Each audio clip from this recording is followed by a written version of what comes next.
Moria re Bappa Moria re, Moria re Bappa Moria re, Moria re Bappa Moria re, Moria re Bappa Moria re, hey Moria re Bappa Moria re, Moria re Bappa Moria re, Moria re Bappa Moria re, Mangal Murti Moria, Ganpati Bappa, Mangal Murti, Ganpati Bappa, Mangal Murti, Ganpati Bappa, Mangal Murti, Ganpati Bappa, Moria re Bappa Moria re, Moria re Bappa Moria re, Moria re Bappa Moria re, Moria re Bappa Moria re, Moria re Bappa Moria re, Moria re Bappa Moria re, Yare Bappa Moria re, Moria re Bappa Moria re, Moria re Bappa Moria re, Moria re Bappa Moria re, Moria re Bappa Moria re, Moria re Bappa Moria re, Moria re Bappa Moria re, Moria re Bappa Moria re, Moria re Bappa Moria re, Ganesh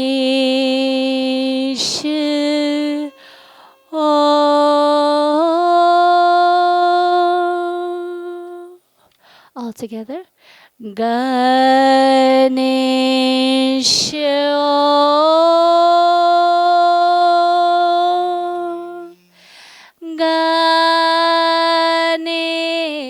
Ganesh Ganesh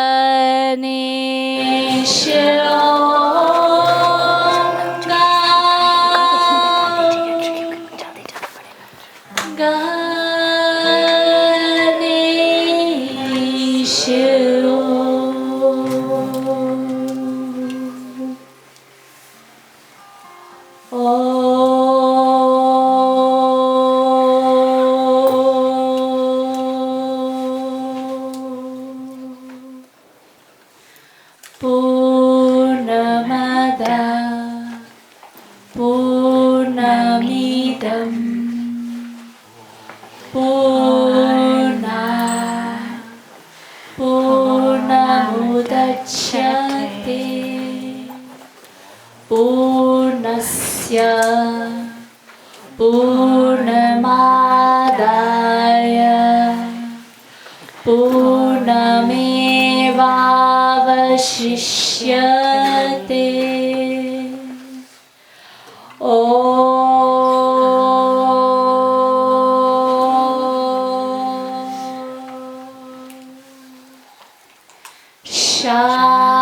Shanti, Shanti, Shanti.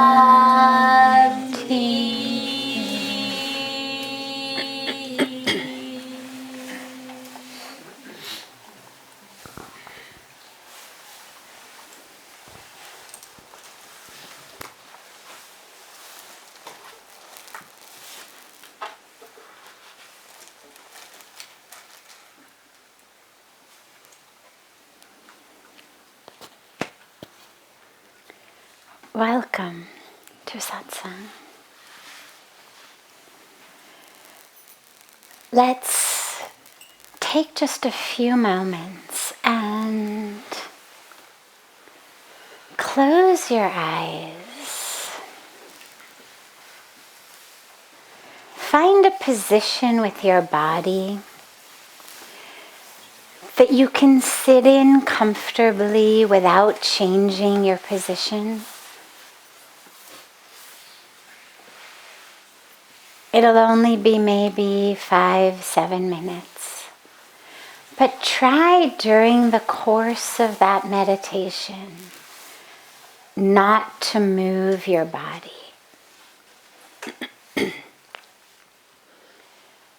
To keep the mind in one place is difficult enough. It's why we close the eyes, reduces the stimuli coming in. And it's why we hold the body still, because when the body moves, the mind moves with it. So just allow the body to stay still.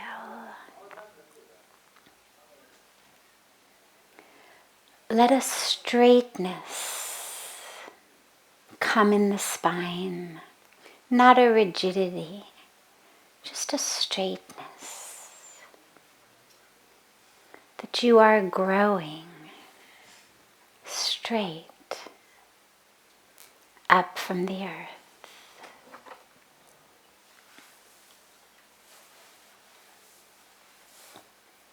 And allow the awareness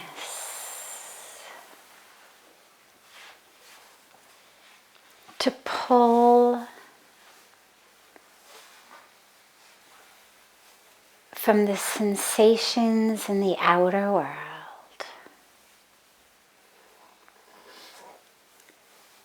Pull them in. Pull that awareness, that focus, that attention from all things outside. Pull it to the breath and let the awareness merge with your breath.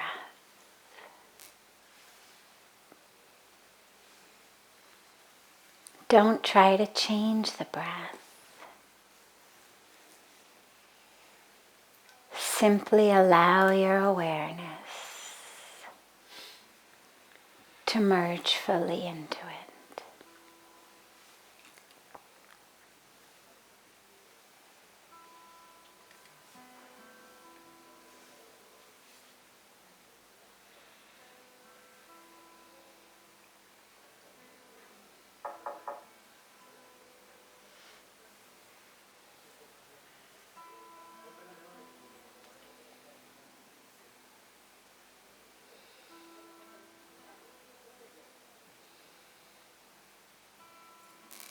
As you exhale, allow yourself to let go.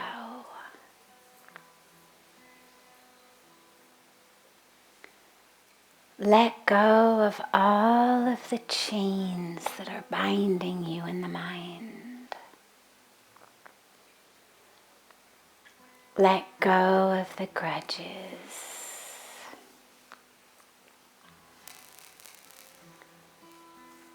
Let go of the expectations.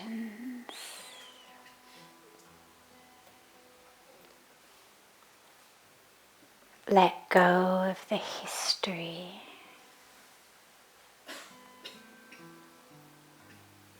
Let go of all of that false identification.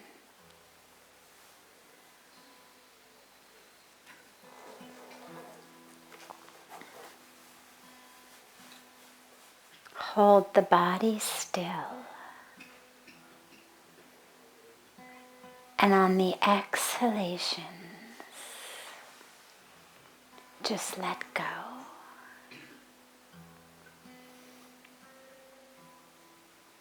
Breathe out the fear. Breathe out the attachment.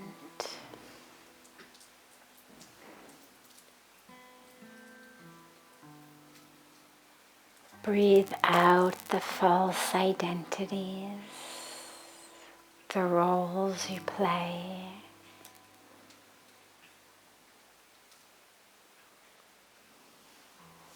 Breathe out all of the personality.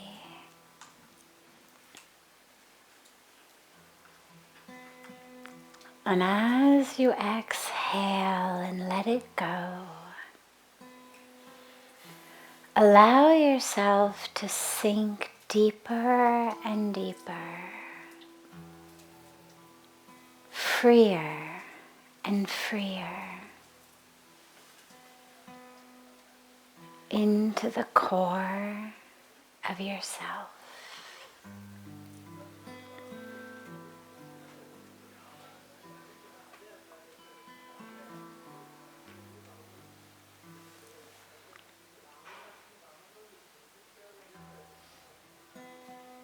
Sink deeply into that spaciousness.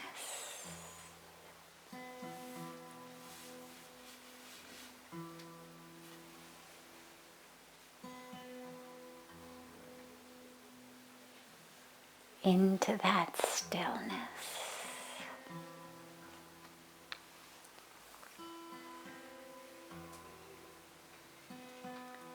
Into that pure, loving awareness.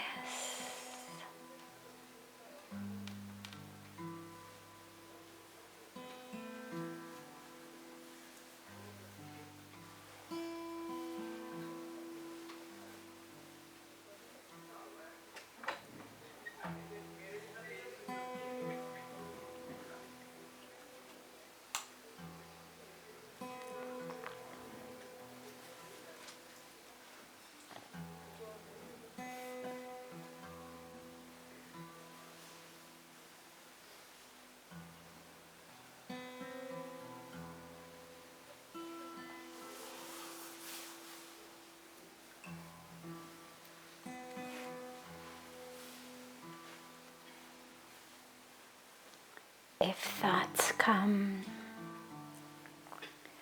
or sounds come or any other sensation comes, don't worry. Just draw the awareness back to the breath. As you exhale, let go and drop deeper and deeper into the infinite source of the self.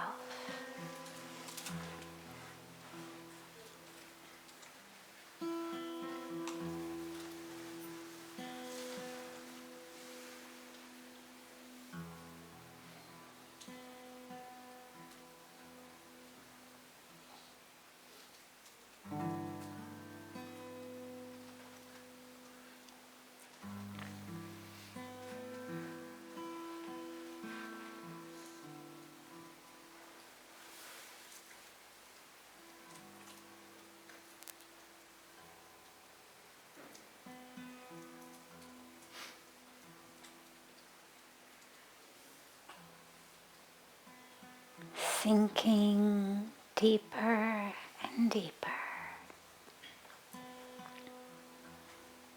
freer and freer.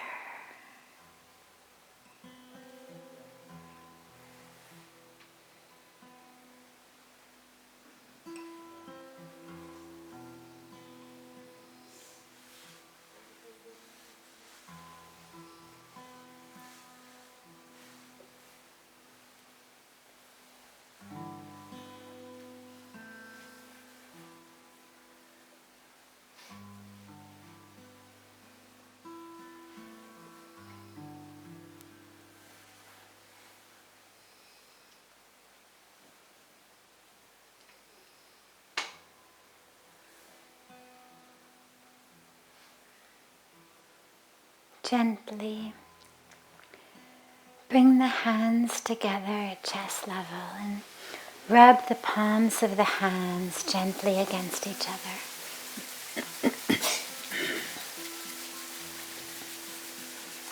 Press the palms of your hands into your closed eyes.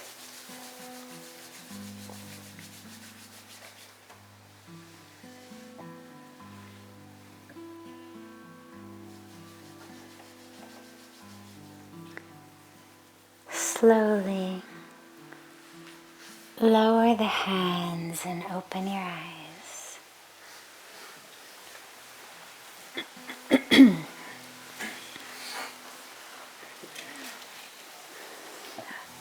Welcome to Satsang. Merry Christmas.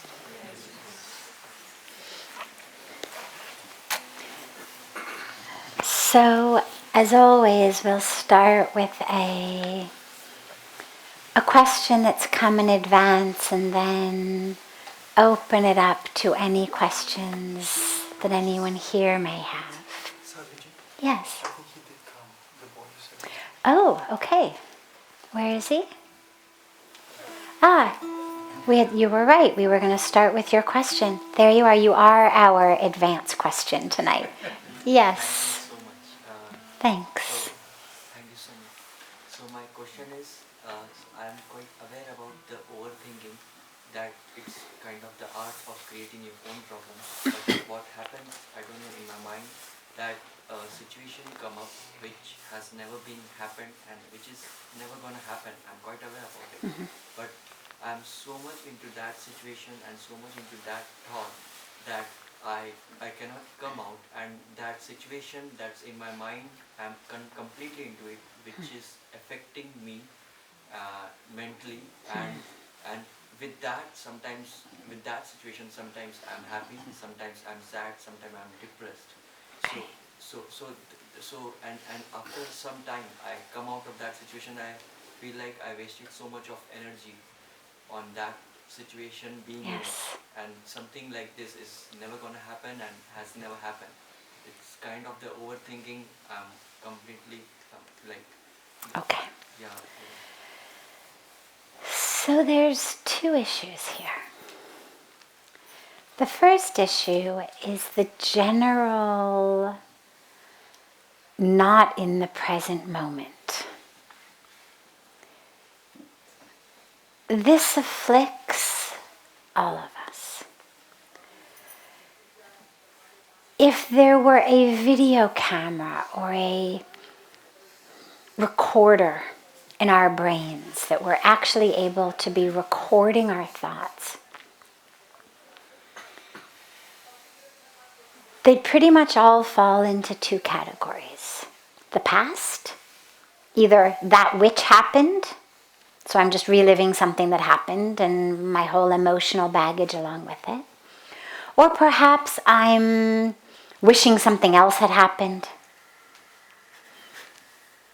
And there's a lot of ways to relive the past, but we do that. Either the actual past or my fantasy of what the past should have been, or the future.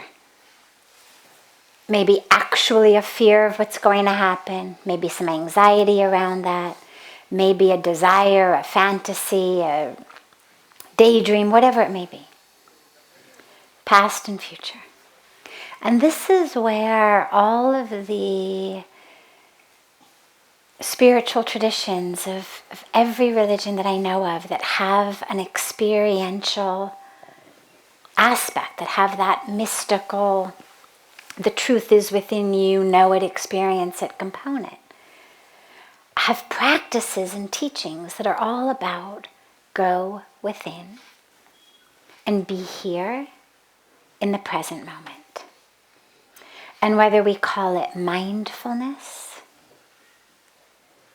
whether we call it awareness, whether we call it consciousness, I mean, there's lots of different words that we use to describe that practice of just being here now. That's what the merging of our awareness with the breath does. Because your breath is happening only here. You cannot be in tomorrow's breath or yesterday's breath. If I say to you, okay, breathe last hour's breath, you'd be like, what? Or if I say, don't breathe this moment's breath, I want you to breathe tomorrow's breath. Again, you'd be like, what? Can't do that, sorry. By its nature, this breath is only this breath. Cannot be in the past or the future. And so this is where, again, so many of the different meditative traditions are focused on the breath, because the breath is right here, right now.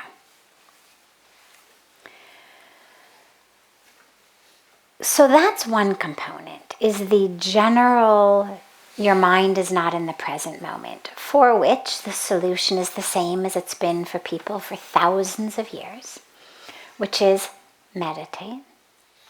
Bring it back to the present moment, bring it back to the breath, and it's a practice. It's an open-eyed practice just as much as a closed-eyed practice. So when we do our closed eyes meditation, we're in one place, we're not moving, eyes are closed. Nonetheless, the mind wanders. And we bring it back. We hear a sound, mind wanders. We are insanely distractible. You could have this super loud voice in your brain that says, meditate now! And you don't listen. But somewhere far off, a door opens.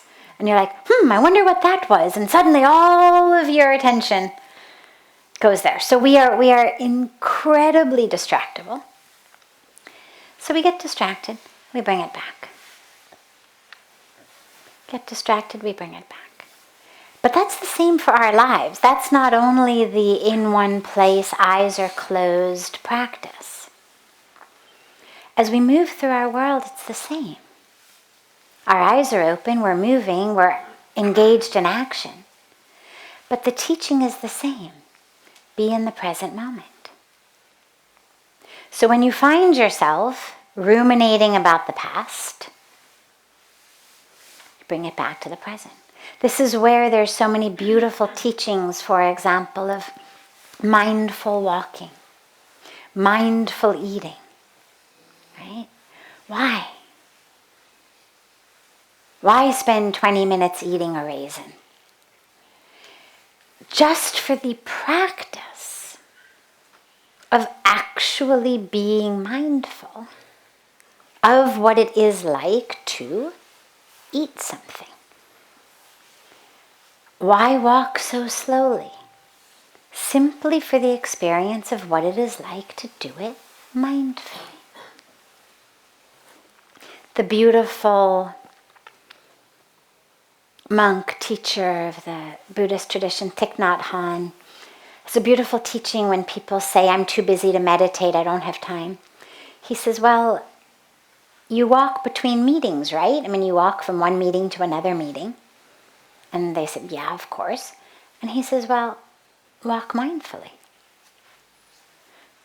At least the 10 minutes that you're spending to walk from one meeting to another meeting, from your office to the lunch place, from the lunch place back to the office, from your car to the office.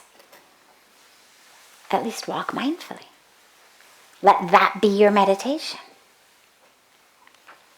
So these are all practices so that in every moment, whether I'm walking, whether I'm eating, whether I'm working, I can be here rather than in the past or the future.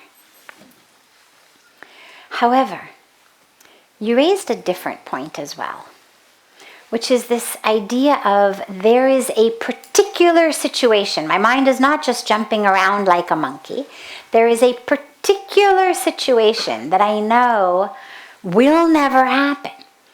Nonetheless, I find myself in that all the time in my mind, can't get out of it. And I waste so much of my time. So, first of all, what I would say to you is, how do you know it can't happen? Because in a lot of cases, if you can envision it, you can make it happen. That doesn't necessarily mean it's supposed to happen. If it's not supposed to happen, it won't, no matter how much you envision it. But who knows? Who knows whether you're selling yourself short?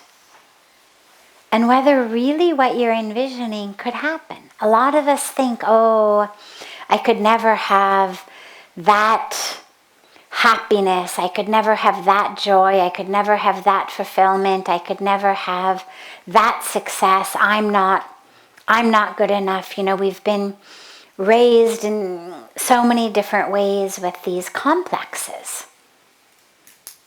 You're too short, you're too tall, you're too fat, you're too skinny, you're too pale, you're too dark, you're too poor, you're too stupid, whatever it may be. And we grow with these complexes of I'm not good enough, I'm not enough for that joy, that peace, that success, that love. And so we may have a fantasy of it, but we say, well, that can never happen. Well, if all I do is live in a fantasy, it never will happen.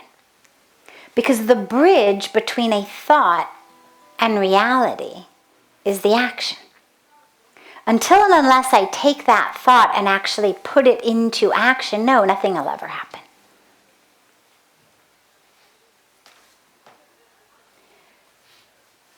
But is there an action that you could put into place to make it happen? I don't know. I don't know what that story you live in is. But think about it. Because if it's something that is occupying so much of your mental space, there's a few different reasons that things occupy that much of our mental space. One of them is things from the past. Now, you cannot redo the past. You'll get a chance to in next life. It'll come soon enough. But this particular life you can't redo. You cannot rewind and start over. You are where you are. You've had the childhood you've had. You've had the family of origin you've had the education you've had. Can't redo it. A lot of us get stuck in that story over and over again. My mother, my father, my uncle, my aunts, my cousins, my siblings, my school, my upbringing, whatever it may have been. And we get stuck there. No good comes out of that. And the solution to that is just always to come into the present. To come into the present. To be free, like the meditation I just led. But if what you're holding is a future piece, I would really ask yourself, I mean, is this a story you feel comfortable sharing? If you don't, that's okay. Kind of, yeah. You do? Can you tell us what it is? So, you are supposed to share what I... If you feel comfortable, I don't want to push you, but if you feel comfortable sharing what that story that you say you know it never will happen, it never could happen, but it's occupying all your brain space. What is that story? Like it's more of like a looking at a dream kind of thing, but it's kind of impossible to happen. How do you know? What is it? So If you have wings and you're flying over New Delhi, yeah, impossible to happen. But it's not like that kind What of is it? fantasy, like wings or something like that. But it's more of a like something about a person happening to him or her, and where I'm just thinking about him or her, where like something is not bound to happen, but I'm just being in that thought. If that happens, then a negative one, like something bad is going to happen to someone I love. yeah, That type of thing? yeah. Okay. So first of all, it could happen. So don't tell yourself, I know this will never happen. Because sadly, there is no guarantee about human life. And so just as it's just a story, and do not think for a moment that just because you're thinking it's going to happen. But the truth is, we have no guarantee. I cannot sit here and say to you, nothing bad is going to happen to people you love. Because we know every day, every one of us, if we haven't experienced it in our own families, With 1 degree of separation, I am sure every one of us knows someone who has lost someone at too young of an age, in too tragic of a situation, that in our minds we could say that shouldn't have had to happen. So we know those things happen. However, here's how our brains do that. Those thoughts actually are, in many ways, a defense mechanism against being here in the moment. And it's a very interesting and very tragic one. The core nature of who you are is divine. And inherent in that divinity is joy, peace, deep, deep, boundless, infinite contentment, just rightness. But the ego can't handle that. And so the ego is always trying to pull us out of the possibility of joy and peace by giving us something negative. Here's a good way to think about it. Let's say I say to you, okay, we're going to tell a story. You know these games sometimes that people play around campfires where I give a line and then the person next to me gives the next line and you go around in a circle and together we write a fiction story. So just you and I are going to play it for a moment, and we won't do it line by line, but we'll do it chapter by chapter. So if I say to you, okay, chapter 1 or scene 1, TV show, movie, whatever, scene 1, you have a beautiful sunny day. You have a beautiful family, a mom, a dad, a little boy, a little girl. They're beautiful. The grass is green. They're walking together hand in hand to the park. They get to the park. The mom sits down on the bench. The little boy walks up the ladder to the slide. The little girl gets in the swing, and Dad pulls her back to swing her. Okay? Chapter 1 ends. Now you tell me, what's chapter 2?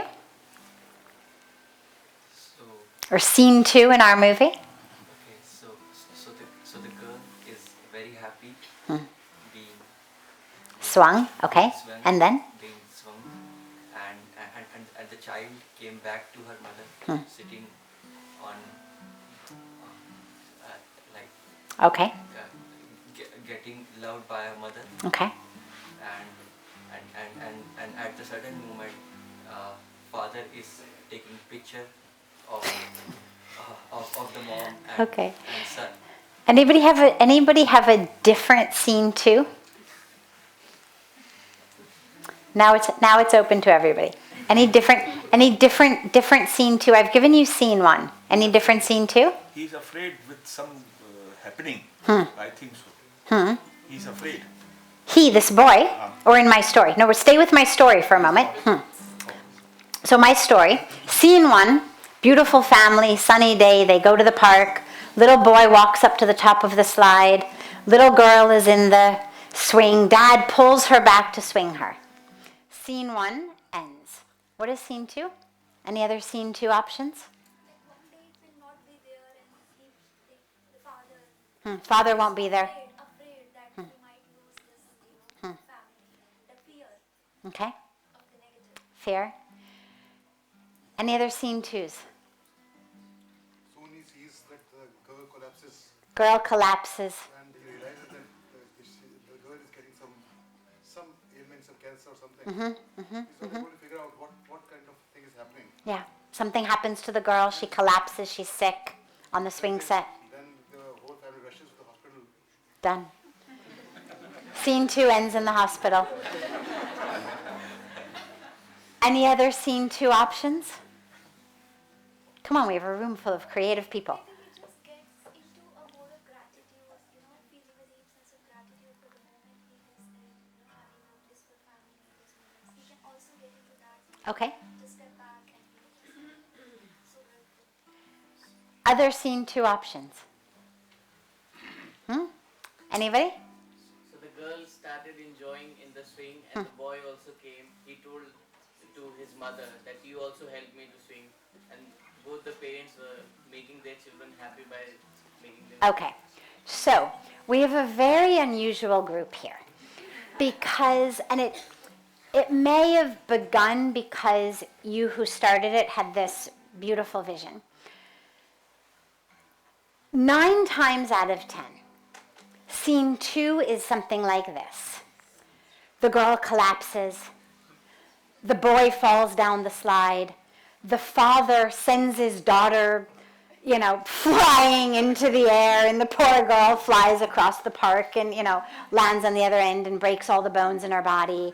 Turns out mom has cancer. I mean, there's all sorts of, but 9 times out of 10, scene 2 is something tragic. Now, here's why I give this example with your question.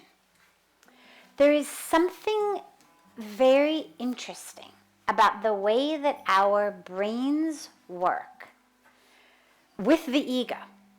Not a deeply spiritually grounded brain, and maybe what we happen to just have is a room full of mostly meditators and spiritually grounded people that, why not just bliss and gratitude and love, but typically that scene of perfection, perfect family, perfect day, for most of us, the next thing to happen is something that undoes all of that. That there is something about the way that our ego mind works that absolutely cannot accept the possibility of just sustained joy. And so for you, this fear that you have of something happening to my loved ones that consumes me, this is much more common than you think. Raise your hand if you find yourself deeply worried about something happening to loved ones, your parents, your children, a spouse. Raise your hand if you have that fear. Okay, look around the room. Now keep your hands up. Look around the room. Yeah, look the other way also. See, basically almost everybody has their hand up. Now, what's important to realize is this fear does not prevent it from happening, number 1.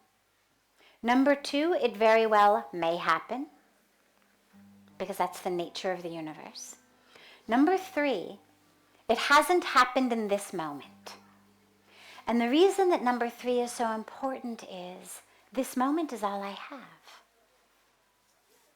And this is why all of the meditative traditions keep bringing us back to this moment. In this moment, can I experience joy, peace, gratitude, connection? In this moment. And then can I experience it in the next moment? Can I touch a state of just pure loving awareness, presence, consciousness, that just is love? And it doesn't mean that we don't care, and it doesn't mean that we're not concerned, and it doesn't mean that we don't do everything we can do to protect our loved ones. But it means that we realize that constantly ruminating over it doesn't actually help. If it helped, I would say to you, keep doing it. You'll keep your loved ones alive. But we know it doesn't work. There's no connection whatsoever between nervousness, fear, worry on the part of one person and the longevity or health or safety of another person. There's no connection. All that happens when you're filled with that, as you know, is you waste your time. You lose your peace. You lose the opportunity, tragically, of actually being with them in love and gratitude of this moment. So every time you have that thought come, give yourself a different scene too. Right? So the scene 2 in your mind is always something bad happened. Scene 1 is now. They're here, they're alive, they're healthy. But the scene 2 in your mind is something bad is going to happen. Give it a different scene 2. Rewrite scene 2 in your mind.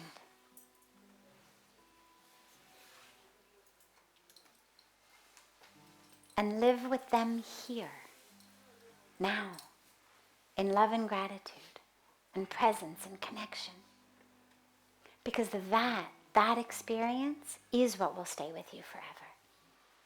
So that if, God forbid, tomorrow or next week or next month something does happen to them, at least you had the time with them that you had. And you didn't lose that as well. Okay? Yeah. Play that game in your mind. Every time it comes, just say, all right, let's have a different scene too. And see, I try my best to, that scene too should come to this present moment and live the present moment. There you go. Good. Wonderful. I've got Yes. a question. Yes. How to avoid bad thinking? Not doing a bad act, but doing thinking bad is also a crime. How to avoid bad thinking, because thinking bad is also a crime. Well, here's the interesting thing. Thoughts tend not to arise automatically, meaning they're not carried on the wind into my ears and then into my brain. It's not like I've caught a thought that somehow from outside it came on the wind and then it went in my ear and then through my ear it went into my brain and then suddenly it became my thought. The thoughts that I have are being generated by the type of person I am, the type of values I have, the type of ethics I have, the type of emotions I have. Now, some of our thoughts are actually thoughts that we have internalized from others. So, for example, you live in a culture that says fair is beautiful. So somebody says, oh, I'm so dark-skinned, I'm ugly. Well, that's a thought that has come to them not from a pure place of awareness within, but that they've simply taken in from a culture. Or you live in a culture that says beauty is to be super, super skinny. So someone who's healthy looks in a mirror and says, oh my God, I'm fat and I'm ugly. Again, not a thought from their own pure awareness, but something that they've taken in from a billboard, from a magazine, from something someone else said. So some of the thoughts that we have are ones that we actually have taken in from outside, which we have to be very, very careful of. You know, we're very careful about the food we eat, the water we drink, the air we breathe. We don't want to get toxicity. Very careful, keep the bodies healthy. And yet, we so willingly allow our minds to get polluted by nonsense from our culture. Bigger is better, more is better, shinier is better. If it were made in gold, it's better. Says who? I mean, in what true spiritual scripture is it written that gold is of some kind of inherently better value to our lives than any other metal? In fact, in the Bhagavad Gita, when Arjuna asks Bhagavan Krishna about the characteristics of a real yogi. One of the things that Lord Krishna says is he is someone to whom a brick of gold, a lump of clay, and a handful of dirt are the same. But look at how in all of our minds there's the thought rich is better, gold is better, diamonds are better, wealth is better, right? We've taken that in. So some thoughts come like that. But when you talk about bad thoughts, those tend to be these thoughts that are bred in anger. But what anger is pain. Anger is pain that is turned outward. When I feel it inside, it's pain. When I turn it outward, it's anger. We get angry because we don't want to feel pain. The avoidance of the vulnerability of feeling our pain turns into anger at others. Another quote-unquote bad thought, let's say envy, right? So, well, what is envy bred out of? Envy is bred out of ignorance.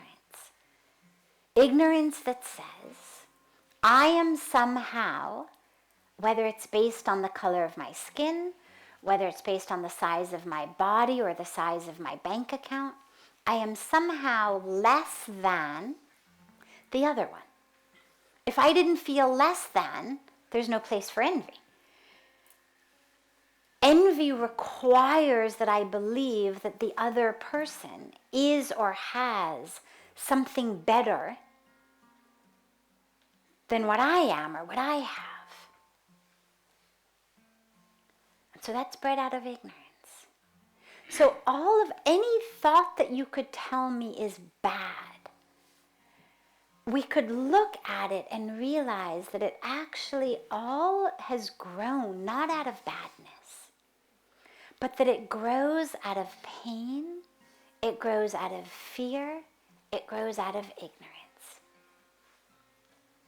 And this is where we need to move beyond our pain, move beyond our fear, move beyond our ignorance, so that we can stop moving through the world angry, jealous, reacting, having those bad thoughts.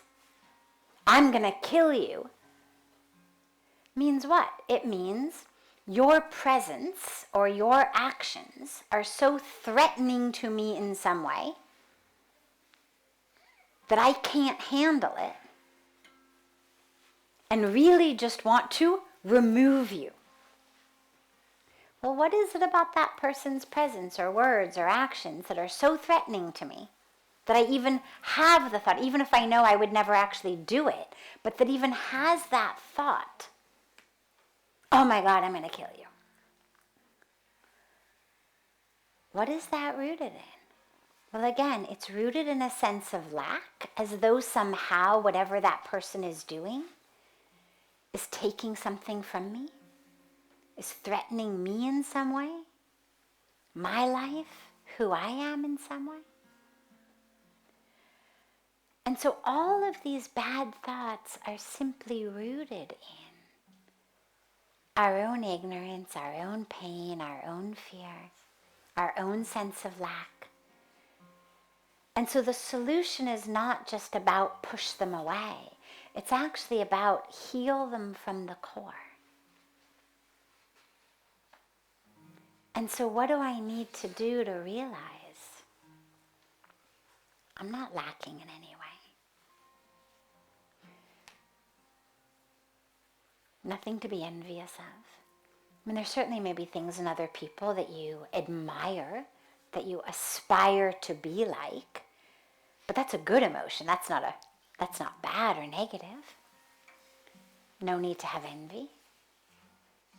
And my ability to experience my own pain when it arises,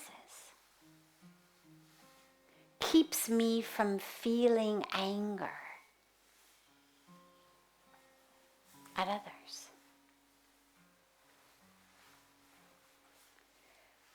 But along the way, when you notice these thoughts coming, just make sure you don't jump on them. You know, I always say these thoughts are tickets onto vehicles that most of us just jump on without even thinking. If someone said to you, guess what? Guess what? Got a first class ticket for you. Come, first class ticket. What are you going to say? What are you going to say? Let's go. Where to? Right? You wouldn't want to know where to? Probably not. So that's trust. That's trust. And if you've got a mind that you've worked with for long enough that you know where my thoughts take me is heaven, then yeah, absolutely, let's go. But if you've got a mind that you know where my thoughts take me tends to be misery, where that destination at the end of the day tends to be misery, depression, jealousy, anger, or just a lot of wasted time, well, I don't want to get on that vehicle. Doesn't matter how cushy it is, doesn't matter how luxurious the ride is. If at the end of the day the destination is misery, we're not going to go. And so until and unless you've got a relationship with your mind that you trust it so much, because you know it's got your best interest at heart, then you can say, yeah, let's go without thinking. But for most of us, where you know, yeah, I've got these thoughts that come, and if I jump on them, if I get on that vehicle, I know where I'm going to be a few minutes or hours from now. You don't get on it. And so when that starts to arise in you, those negative thoughts, don't push them away, but just make sure not to jump on them. Let it just go across your consciousness. Look at it, notice it. It would be like the bus that goes by that's going to not where you want to go, not your bus, not your plane.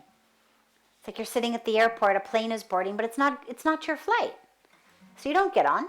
You know what, mine is the next flight. You don't get on it just because it's here. In the same way, when the thought comes, you have a choice to jump on it or not jump on it. Use that power. You've got control. There's very little we have control over in life, but our own thoughts actually is one thing we should have control over. And we do. Wonderful. So this is again working on the symptomatic level, just not writing with the thoughts, but thoughts are still coming. How to deal with those deep subconscious patterns? Yes. So we'll take this as the last question. As she said, just dealing with the thoughts, how do we deal with those patterns? The first part of what I was talking about, that pain, that fear, how do we deal with that subconscious stuff? We deal with it by looking at it and then by letting it go. By acknowledging it, by seeing it, by not running from it, but then also not allowing ourselves to get lost in it. So we see, okay, that's the source of my pain.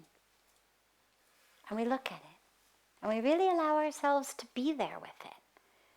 And there are things in our life sometimes we have to mourn. We're all very used to the idea of mourning the loss of the body of a loved one. But sometimes we have to even mourn ideas. Maybe we had an idea that by the time we were 30, or the time we were 40, or the time we were 50, we were going to have achieved X, Y, Z. We would have X, Y, Z.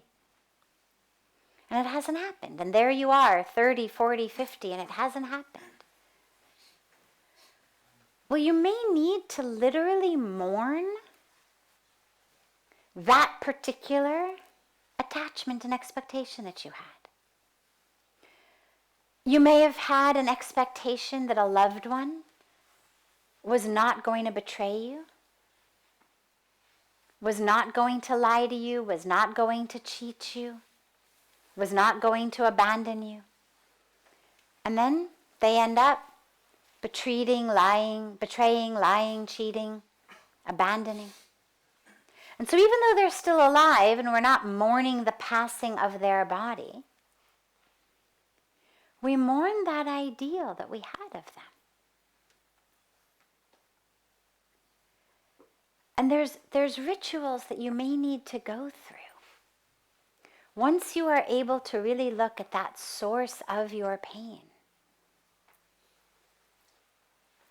there are things you may need to mourn. This vision of what a perfect childhood should have and could have been. If only you had come out of someone else's womb. If only you'd had a totally different karmic package. What a childhood should have, could have been. What a mother should have, could have done. What a father should have, could have done. You can mourn that. Mourn the idea, mourn the expectation. And then let it go. Because otherwise what happens is you are living in that pain and you're letting it identify you. It happened at that time, that piece of it. But you're letting it identify you up until now. And that which is happening now is impacting you the way it is because of that which happened then. And so it literally is the first 10, 15 years of our life that create the entire way through which we move through the rest of our life. And that's where we lose. And so you need to look at it fearlessly. See it. Not see it as other people's fault, but just see it. Forgive that which needs to be forgiven.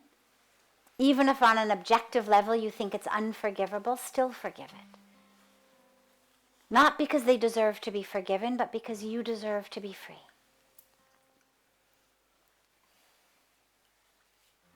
And then you stop doing to yourself what they've done to you. So they betrayed, abandoned, hurt. But look now how you're betraying yourself by living in that pain every day. And so you see it, and you acknowledge it, and you forgive, and you let go, and you give yourself what you need. So all right, you didn't get it from your family of origin? Okay. I wish you had. I wish I had had a magic wand to redo it. But I don't. Now the question is, you as a beautiful woman, as a love-filled, beautiful woman, can you find that love in your heart and give it to yourself? And that's how you heal. It's not about waiting for someone from outside to come and fix it for us. Even though they could and they should. Nonetheless, we don't wait, we don't expect. Because then you'll never heal. Find that love within you and give it to yourself. And then slowly, slowly, slowly that soil, those roots of these thoughts, that will change. And that's the work. That's the work of life. And we each have different stories and we each have different stuff.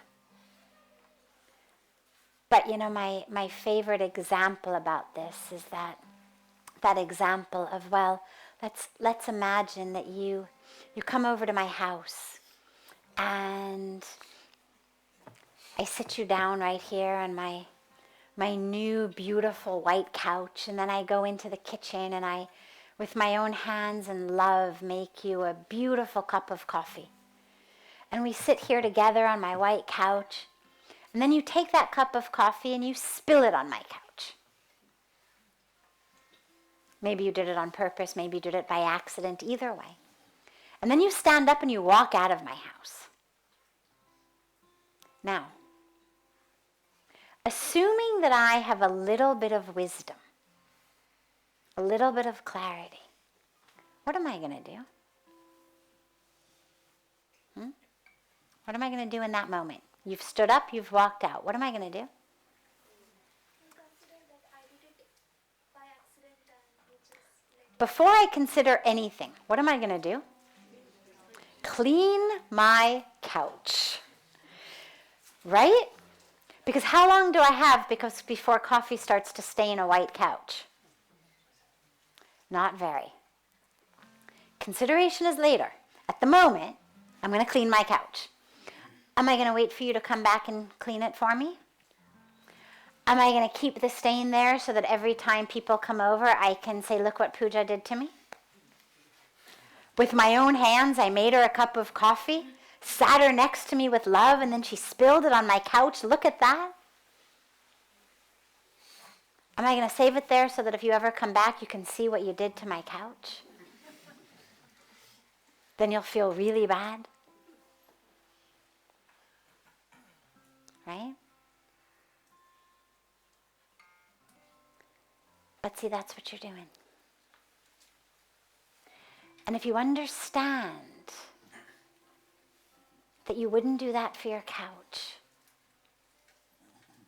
isn't your heart worth just as much as your couch? Or more?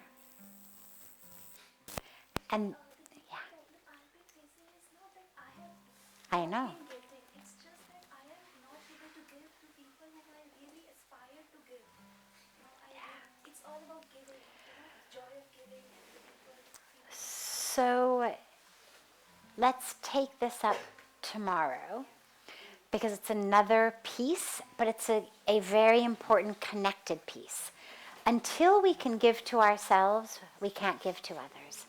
But we'll begin with that tomorrow.